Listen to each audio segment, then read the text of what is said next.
Hey guys, so in this lecture we will see a little more difference between the let and the constant against the variable when it comes to the global block bindings. So another way in which let and constants are different from variable is in the global scope behavior.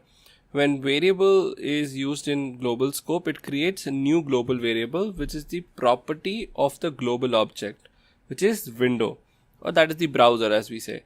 That means you can accidentally overwrite an existing global using var. So let's see an example. So let's say variable reg expression, whatever it is, you can just call it a string, and now you have a global variable. So when you do a console.log, you can also do a window.regex. Let's run it.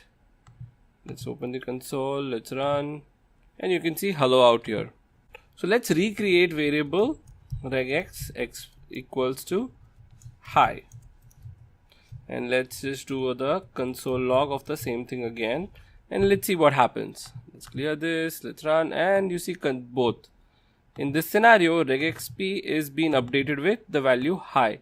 So if you just reinitialize or do a var of the same keyword again, it will be updated in the global scope itself.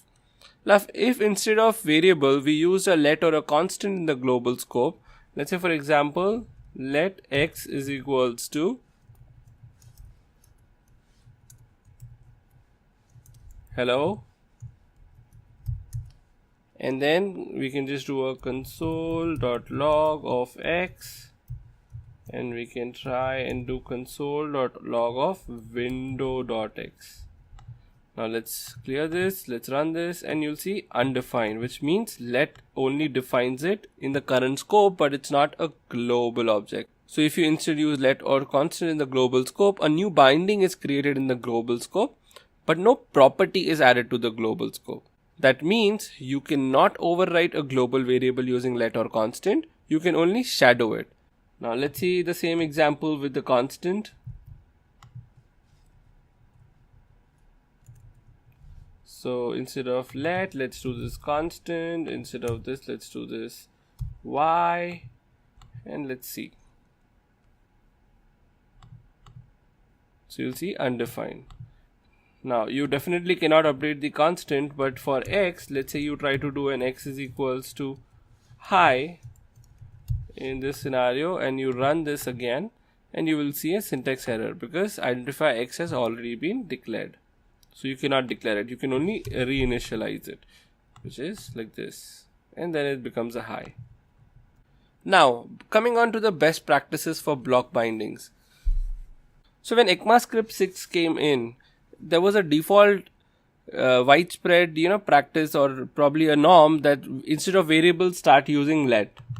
Let behaves exactly the way they thought var behave, and so direct replacement makes a logical sense. In this case, you would use constant for variables that needed modification protection. So constant was rarely used.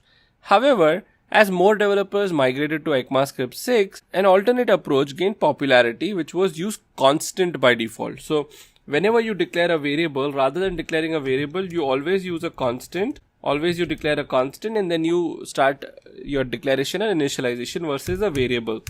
And then you only update instead of and then you only use let whenever you need to modify something. The rationale is that most variables should not change their value after initialization because unexpected values are a source of bugs. This idea has a significant amount of traction and is worth exploring in your code as you adopt to ECMAScript 6.